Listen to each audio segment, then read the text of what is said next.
Alô, você, concurseiro de todo o Brasil, é um prazer mais uma vez recebê-lo em nossa companhia. Seja bem-vindo, meu amigo, minha amiga, a este site de sucesso que é o LAC Concurso, este site que está preparando você, meu irmão, minha irmã, para ser um dos nossos campeões, dentre vários que nós já temos por todo o território brasileiro.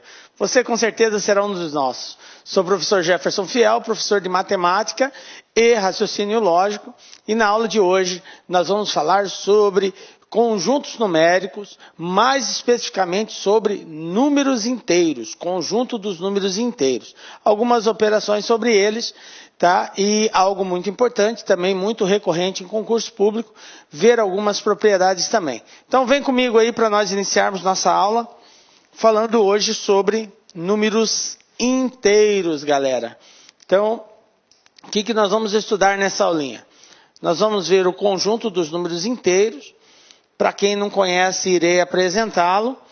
Nós vamos ver também as propriedades que envolvem o conjunto dos números inteiros e as principais operações que a gente diz de operações fundamentais da matemática, que é a adição, a subtração, a multiplicação e a divisão envolvendo números inteiros. Obviamente vamos fazer alguns exemplos, ok? Mais voltados esses exemplos a nível de concurso público, porque a gente vai contextualizar, não vai ser uma aplicação direta, vai ser uma contextualização, você vai ter que ler, interpretar e aplicar esses conceitos que a gente vai ensinar aqui. Tranquilo? Então vamos lá.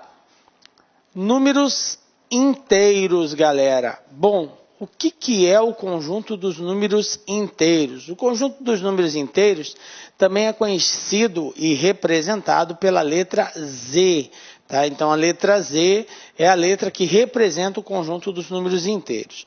Nós sabemos que os conjuntos numéricos, eles são representados por letras, letras do nosso alfabeto latino, de A a Z. Alguns conjuntos já têm uma representação fixa, que é o caso dos conjuntos dos números naturais, a letra que representa ele é a letra N, e no nosso caso do nosso estudo aqui, conjunto dos números inteiros, a letra do nosso alfabeto que representa ele é a letra Z. Então, se você vê o Z expresso na forma maiúscula, indica que se trata do conjunto dos números inteiros, ok? Bom, os números inteiros positivos foram os primeiros trabalhados pela humanidade e tinham como finalidade contar objetos, animais, enfim, elementos do contexto histórico que se encontravam. Isso aqui surgiu, os números inteiros, ele surgiu exatamente por uma necessidade de mercado. A princípio só existiam os positivos e aí depois houve a necessidade de criar os negativos. Mas como que fazer essa representação? Se o comerciante tinha lá um saco de feijão e desse saco de feijão ele tirava lá 8 quilos desse saco de feijão, um exemplo, ele tinha que representar esse valor que ficou a menos lá. E foi a hora que eles começaram a utilizar o sinal de menos na frente do numeral para indicar que estava faltando aquela quantia. Tá? E o sinal de mais para indicar que tinha sido somado. Vamos supor que nesse saco de feijão ele retirasse lá uma boa quantia, ficou um resto lá de 2 quilos, por exemplo. Aí para não deixar naquele saco, ele vai e transporta aquilo para um outro saco. Aí ele vai e escrevia nesse outro saco, mais 2. Quer dizer que foi acrescentado mais 2 quilos lá. Então, dessa prática comercial aí, de indicar a retirada e de indicar a saída, é que se surgiu, que se criou o conjunto dos números inteiros, ok? Então, os números inteiros, eles expressam não só os valores positivos, mas também os negativos. Então, o conjunto dos números inteiros envolve todos os números positivos e negativos, ok? Sendo representado pela letra Z, como eu havia dito. Então, observem aqui, nós temos o conjunto dos números inteiros. Nós temos dois infinitos, nós sabemos que os números são infinitos. Então eu tenho um infinito que vai para a direita, que é chamado de infinito positivo, e eu tenho um infinito para a esquerda, tá? Que é chamado de infinito negativo. Então, vem do infinito negativo, aí menos 8, menos 7, menos 6, menos 5, 3, 2, menos 1, 0. 0 é a origem, é o ponto intermediário dos números inteiros. O 0 é o divisor das águas, ok? À esquerda do 0 eu tenho os inteiros negativos, à direita do 0 eu tenho os inteiros positivos. E aí vai crescendo, 1, 2, 3, 4, 5, 6, mil, milhão, trilhão e por aí vai. Infinitos números positivos para a direita, infinitos números negativos para a esquerda. E a representação, como eu tinha dito, pela letra Z, ok? Bom, esse é o conjunto dos números inteiros. Esse conjunto tem alguns subconjuntos, tá? Que é uma representação de parte deles, tá? Subconjunto é parte de um conjunto, tá? Então, quando a gente pega do conjunto Z algumas partes, nós podemos constituir os seguintes conjuntos. Conjunto dos números inteiros excluído o número 0. Vocês viram que o 0 é o divisor das águas, como eu tinha dito anteriormente. Eu posso representar o conjunto dos números inteiros sem o 0, desde que eu coloque o asterisco no expoente dessa letra Z. Então, Z representa o conjunto dos números inteiros. Quando aparece o asterisco, indica que o 0 não está presente nesse conjunto. Então, ele vem aqui do infinito negativo, aí do menos 1 ele já pula direto para o 1, sem a presença, sem a participação do 0, porque o 0 foi excluído.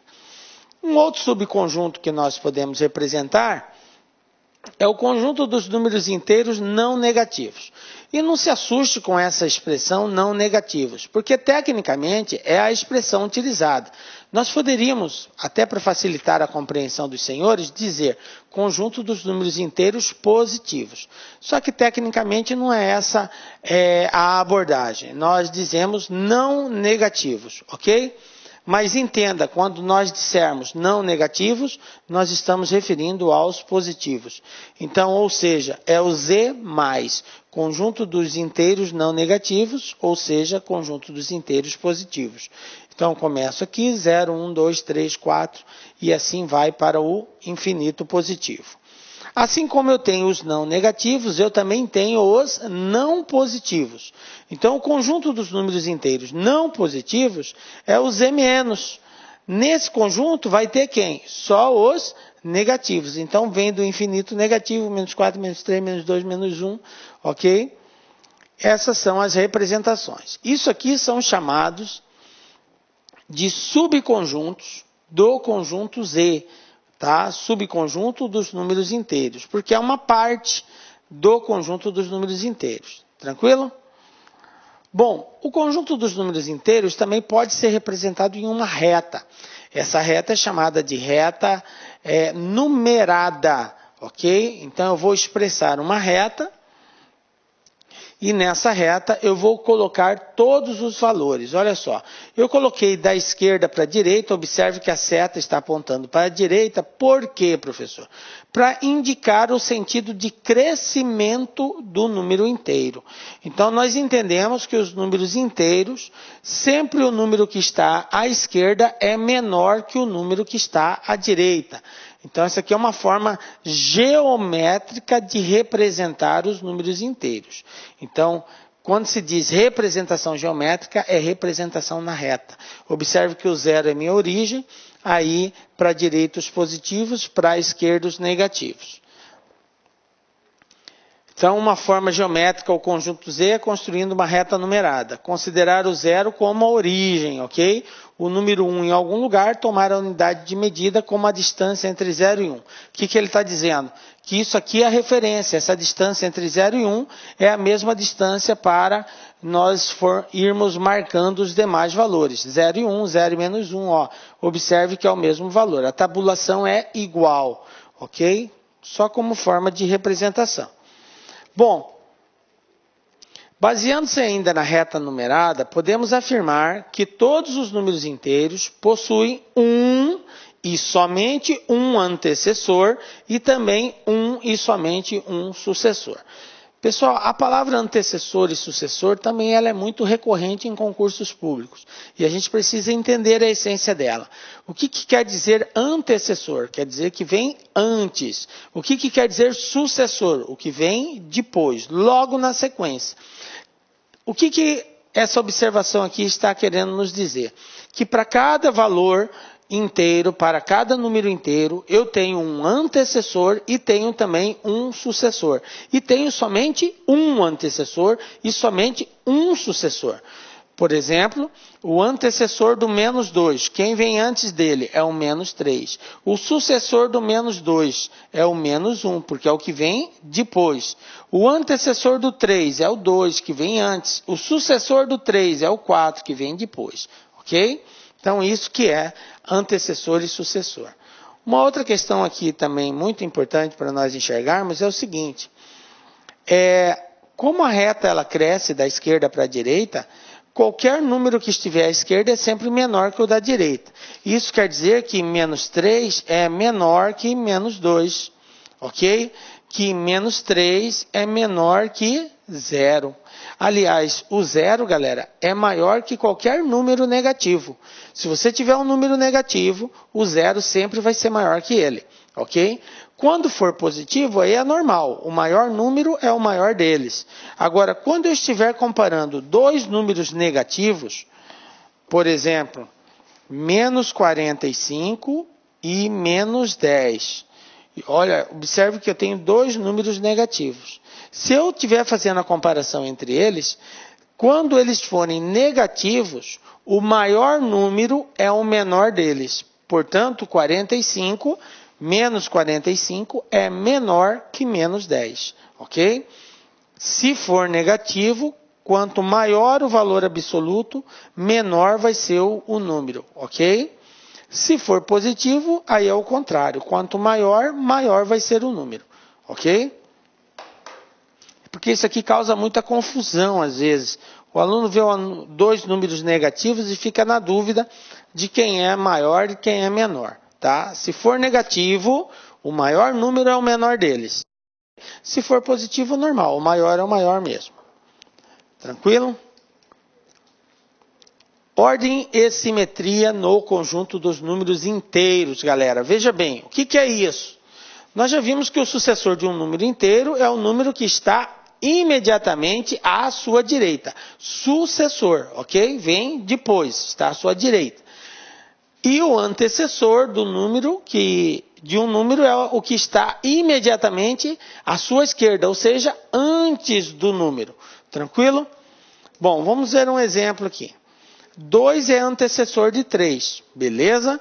Obviamente, então, 3 é sucessor de 2. Se o 2 está antes, é porque o 3 está depois. Menos 5 é antecessor de menos 4. Isso quer dizer que menos 4 é sucessor de menos 5. Se o menos 5 está antes, é porque o menos 4 está depois. 0 é antecessor de 1. O 0 vem antes do 1. Isso quer dizer que o 1 é sucessor do 0, ele vem depois do 0. Então, está aqui mais uns exemplozinhos para ajudar a compreender o que é antecessor e o que é sucessor. Beleza?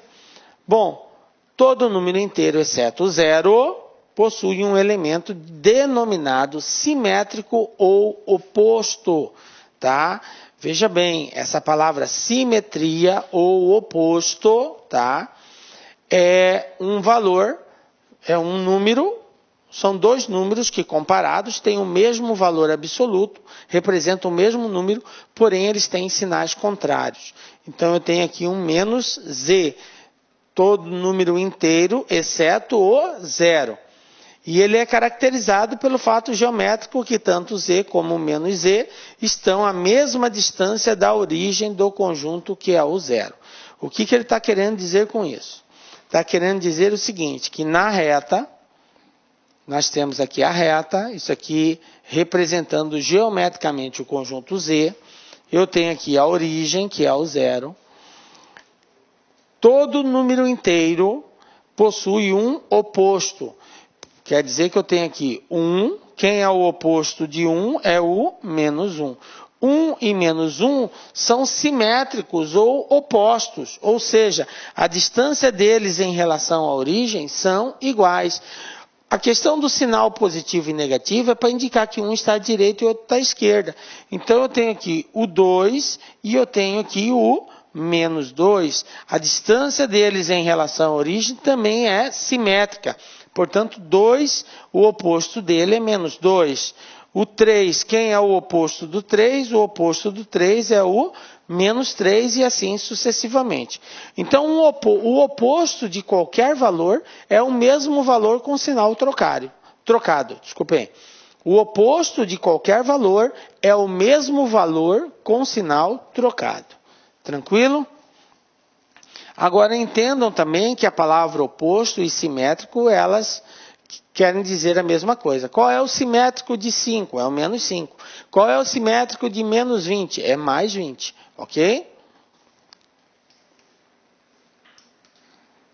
Então, ó, oposto de mais 2, menos 2. Oposto de menos 7, mais 7. Tranquilo? Módulo de um número inteiro. Galera, uma outra palavra muito comum também aparecer é a palavra módulo. E aqui eu quero abrir um parênteses, porque o módulo, ele é algo que geralmente quando o exercício faz referência a medidas ou a grandezas como quantidade de pessoas, que são grandezas que não admitem valores negativos. Por exemplo, você não pode dizer que existe menos 5 pessoas. Não tem como. A quantidade de pessoas é uma quantidade positiva. Ou ela existe ou não existe. Tá? Nós representamos, às vezes, uma quantidade negativa para indicar que está ausente, mas não no sentido de existência. No sentido de existência, só valores positivos. Ok? A mesma coisa, medidas. As medidas, elas são expressas sempre em valores positivos. 1 metro, 2 metros, 3 metros. Quando a gente indica uma medida com um sinal negativo, é para expressar uma questão de ordem, ou está à direita, à esquerda, aí nós indicamos o sinal de menos. Mas são grandezas que, na sua totalidade, elas são apresentadas sempre de formas positivas. Uma outra seria a área. Você vai encontrar a área de um determinado terreno, a área ela é expressa sempre na forma positiva. Então, para que seja garantido essa representação positiva de determinadas grandezas, alguns testes trazem no seu enunciado a palavra módulo. Ok? O que é módulo de um número, galera? Módulo é aquilo que garante a positividade do número, ou seja, garante que esse número seja positivo. Em outras palavras, todo número que for representado em módulo, ele sempre terá o seu resultado positivo. Se ele for positivo, ele continua positivo. Se ele for negativo, ele vai se tornar positivo, ok? Módulo garante a positividade. Belezinha? Vamos compreender melhor isso. Ó. O módulo ou valor absoluto de um número inteiro é definido como sendo o maior valor entre um número e seu elemento oposto. E pode ser denotado pelo uso de barras verticais. Estão vendo essas duas barrinhas verticais aqui? Quando nós representamos um número por ela, por exemplo, olha aqui, ó. Isso aqui, ó. Eu coloquei o número 5 entre duas barras. Então, eu estou dizendo como que eu leio isso aqui. Módulo de 5, ok? Então, o módulo ele é indicado dessa forma, com duas barrinhas. Assim, nós temos o seguinte, olha só. Módulo de 0 é 0, tá? Até porque o 0 não vai ter sinal. O 8, módulo de 8, é 8, positivo. Módulo de menos 6 é 6 positivo. Aliás, quando não aparece o sinal junto com o número, nós entendemos sempre que o sinal que está presente é o sinal positivo. Nós não temos a obrigação de indicar o sinal positivo. Nós sempre indicamos o negativo, tá? Então, está aqui a representação através de módulo. Bom, Do ponto de vista geométrico, o módulo de um número inteiro corresponde à distância deste número até a origem na reta numérica, tá? Por isso que ele representa um valor positivo. Então, o que essa observação está dizendo? Eu tenho aqui a origem, eu tenho aqui um valor, aqui, eu vou colocar aqui, ó, menos 7. Por que módulo de menos 7 é igual a 7? O que eu falei há instantes atrás? Que o módulo, ele garante a positividade. E que o módulo é sempre aplicado quando nós nos referimos a distâncias, ok? Então, o módulo, geometricamente falando, ele representa a distância que um determinado numeral se encontra em relação à origem.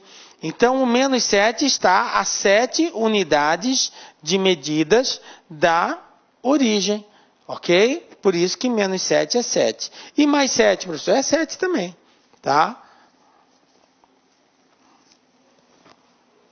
Ok? Bom, entendida essa primeira parte, agora nós vamos trabalhar algumas operações com números inteiros, dando preferência, obviamente, para as operações fundamentais, que é a adição, a subtração, a multiplicação e a divisão. Vamos começar falando sobre a adição, galera. Parece muito básico isso daqui, mas tome cuidado com isso. Vocês vão verificar depois na nossa aulinha de exercícios que nem tudo é tão básico mesmo se tratando de uma simples soma. Nós temos que estar atento a alguns conceitos, principalmente a base desses conceitos aí e as propriedades, ok? Vamos então falar sobre a adição, galera. O que é adicionar dois valores? A adição é a operação que permite, a partir de um par de números, ou seja, dois números no mínimo, tá? Pode ter mais, 3, 4, 5, infinitos números, a partir de um par, determinar um outro número que é a soma, ok? Então, a adição é o resultado da associação de pelo menos dois valores, tá? Que somados nos dá um outro resultado. Exemplo, eu peguei aqui um par, 12 e 7, e vou somá-los, 12 mais 7. Então, a associação desses dois, positiva, me deu como resultado o 19. Bom, esses valores, galera, o 12, o 7, o 19, na adição, eles recebem um nome, tá? Dependendo da posição que o elemento se encontra, ele tem uma nomenclatura. E isso é base da nossa teoria, aquela observação que eu fiz há instantes. Nós temos que entender os conceitos e as nomenclaturas. O 12 e o 7, eles são chamados, esses dois aqui, são chamados de parcelas, ok? Tanto o 12 quanto o 7. Aqui eu tenho uma adição de dois elementos, então eu tenho duas parcelas. Eu poderia ter 3, 4, 5, é ilimitado, ok? Então o 12 e o 7 são chamados de parcelas. E o 19, professor? O 19, ele é chamado de soma, ou resultado, ok? Então eu tenho parcela, parcela e soma. Parcela, parcela e soma. Então está aqui, 12 e 17 parcela. E o 19 é chamado de soma. Propriedades da adição. Bom, são várias as propriedades que envolvem a adição. Vamos dar destaque a algumas delas aqui. Primeira delas, propriedade comutativa, galera. Tá? O que é a propriedade comutativa? A propriedade comutativa diz: a ordem das parcelas não altera a soma. Ou seja, na operação adição, pode trocar-se a ordem das parcelas, que a soma não se altera. Como assim, professor? 11 mais 12. Quanto que dá isso? 23. E se fosse o contrário? 12 mais 11. 23 também. Se eu somo 2 mais 3, é 5. Se eu somo 3 mais 2, é 5. E o aluno, às vezes, por desconhecimento dessa propriedade, fica confuso se inverter a ordem. Mas se eu mudar, vai mudar alguma coisa? Não, não muda nada. Se você vai somar A mais B mais C, ou vai somar C mais B mais A, ou B mais A mais C, quem vai vir primeiro não vai alterar, ok? A ordem das parcelas não altera a soma. Esta é a primeira propriedade. Outra propriedade, conhecida como propriedade associativa. O que quer dizer essa propriedade? Nessa operação, nós podemos agrupar as parcelas de maneira diferente, que a soma não se altera. Como assim, professor? Olha só esse exemplo. 9 mais 12 mais 7. Quanto que é 9 mais 12? Bom, 9 mais 12, isso aqui vai dar 21. Aí 21 mais 7, 28. Ok? Belezinha. Deixei para somar o 7 só no final. Somei o 9 mais o 12 primeiro. Bom, agora eu vou fazer o contrário. Eu vou deixar o 9 para somar depois. Vou somar o 12 mais o 7 primeiro. 12 mais 7, 19. Aí, ó, 9 mais 19, 28. Observe que não importa a ordem que eu estabeleço nessa adição. Se eu vou somar o primeiro com o segundo, depois pegar o resultado com o terceiro. Se eu vou somar o segundo mais o terceiro, o resultado eu somo com o primeiro. Então a ordem não importa. Independente de como você der sequência a essa solução, a resposta final vai ser sempre a mesma. Ok? Então essa propriedade é chamada de propriedade associativa da adição. Então, usamos parênteses para indicar a operação que se realiza em primeiro lugar. Então, toda vez que aparece um parênteses numa expressão, antes de fazer outras, eu devo resolver o parênteses. Observe que o 9 e o 12 apareceram entre parênteses. Então, eu sou obrigado a resolver primeiro essa operação, para depois dar sequência nas demais. O 12 e o 7 apareceram entre parênteses. Então, eu repeti o 9, operacionei o 12 com 7, aí depois, sem o parênteses, eu dei sequência às demais operações. Tranquilo? Outra propriedade. Propriedade do elemento neutro. Galera, quem é o elemento neutro numa adição? Na adição, o elemento neutro é o zero. Zero é o elemento neutro da adição. Por que ele é o elemento neutro? Porque se eu somar qualquer coisa por zero, eu vou ter sempre qualquer coisa. Eu nunca vou ter qualquer coisa mais um. Tá? Por quê? Porque o zero não vale nada. Né? Aliás, inclusive, ele é uma forma de nós dizermos que a pessoa você é um zero, quer dizer que não tem valor nenhum. Isso se tratando de adição, tá? E quando o zero é representado à esquerda de um número, ele também não tem valor. Por exemplo, se eu tenho o 9, isso aqui vale 9. Isso aqui é igual a 0,9. Qual que é a diferença disso para isso? Nada. Por quê? Porque o zero à esquerda de um numeral não tem valor. E se eu representasse assim, professor, 009, também continua valendo 9. Você pode encher de zeros aqui, 0, 0, 0, 0, 0, 0, 9. Isso aqui é igual a isso aqui. Não vai mudar em nada, tá? Por isso que quando nós queremos dizer que uma pessoa não tem valor nenhum, a gente diz que ela é um zero à esquerda. Não tem esse ditado que diz, pô, fulano, você é um zero à esquerda. Quer dizer, porque o zero à esquerda ele não tem valor nenhum, não contribui com nada. O número continua sendo 9, ok? E na soma, ele tem esse mesmo papel, não tem valor nenhum. Então, se eu tenho 0 mais 10, é 10. Se eu tenho 12 mais 0, é 0. Ok? Qualquer valor somado com 0 é o próprio valor. Ou seja, a soma de duas parcelas é sempre igual a uma delas se a outra for 0. Ok? Até você, somado com zero, é você mesmo, tá? Tranquilo? Propriedades da adição. Propriedade do elemento oposto. Bom, a gente já viu o que é o elemento oposto. Elemento oposto é o valor numérico, o numeral que contém o mesmo valor absoluto, né?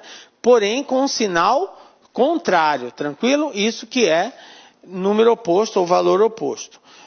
A propriedade do elemento oposto diz o seguinte: o elemento oposto de um número é o número de mesmo valor absoluto, mas com sinal contrário. Então, sempre que nós adicionarmos dois numerais que são opostos, a resposta sempre será zero. Olha aqui, ó. Mais 7 mais menos 7. Eu estou somando o 7 com o oposto dele, que é o menos 7. Isso vai resultar em zero. Estou somando o 12 com o oposto dele, que é o menos 12. Então, 12 com menos 12 também será zero, ok? Então, a soma de dois números opostos sempre terá como resultado zero. Um oposto somou com o oposto é zero. Outra propriedade da adição, chamada de propriedade de fechamento.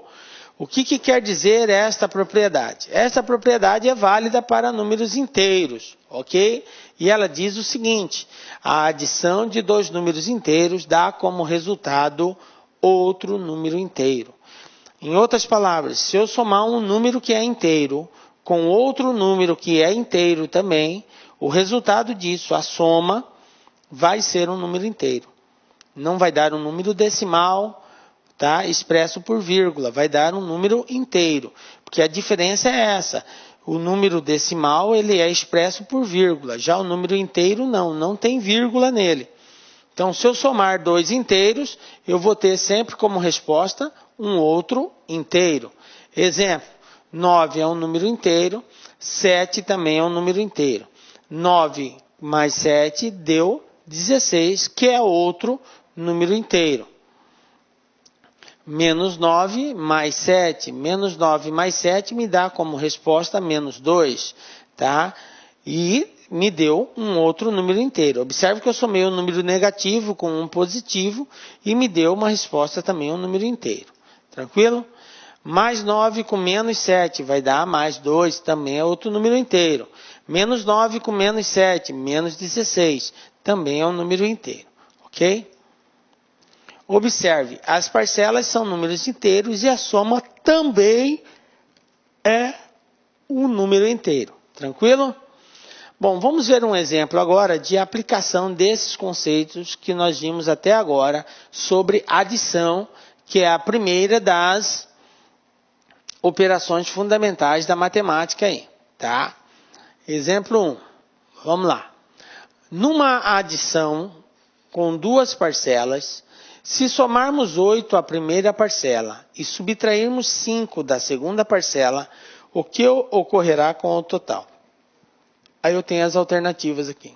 O total será igual a 15, será reduzido de 5, fica acrescido de 8, o total será 13 e o total fica acrescido de 3.